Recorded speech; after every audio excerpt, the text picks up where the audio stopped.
started to understand.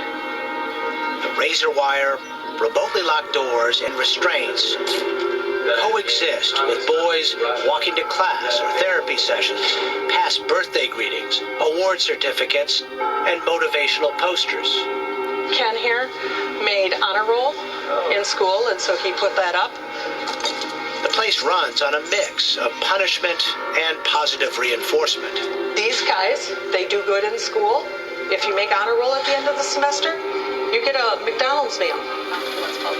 There is a direct and immediate connection between conduct today and privileges, or not, tomorrow.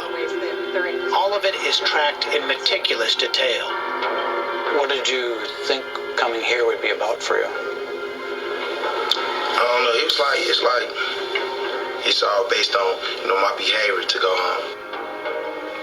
Yeah, it's all depending on me, Like, fate is in my hands, My freedom is in my hands, Either I can grab it or I can let it go by fighting somebody else. So what's hard about grabbing it instead of fighting?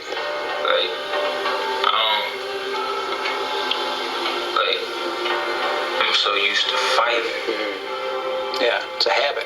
Yeah, it's the only option we know. We want to believe you just open the steel door and give them a big hug and some cookies and say, get over it. But it's nowhere close to that in reality. We can't go back to the womb and play Beethoven, and we can't get the attachment that they maybe ideally should have received.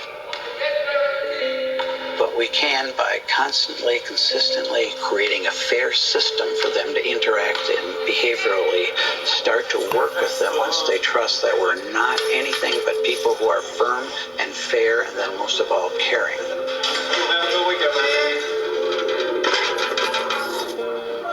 The soundbite statement would be, you're being soft on crime, soft on criminals.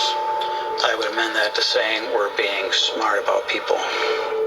And it appears to be smart when it comes to reducing the number of repeat offenders. Graduates here are half as likely to commit a violent felony as teens who are incarcerated in a traditional prison. Mendota is a unique crucible for the idea that it is possible to stop the storm. If it works here with some of these callous, unemotional felons, perhaps intervention can stop the clouds from building inside a potential rampage shooter. Are there kids that are beyond that, just kind of lost causes? No, and I will say that, and I think people will disagree. And I will say the younger that is, the more sure I am of that statement. The only time a kid is a lost cause is when we're not willing to put the resources to give him what he or she needs.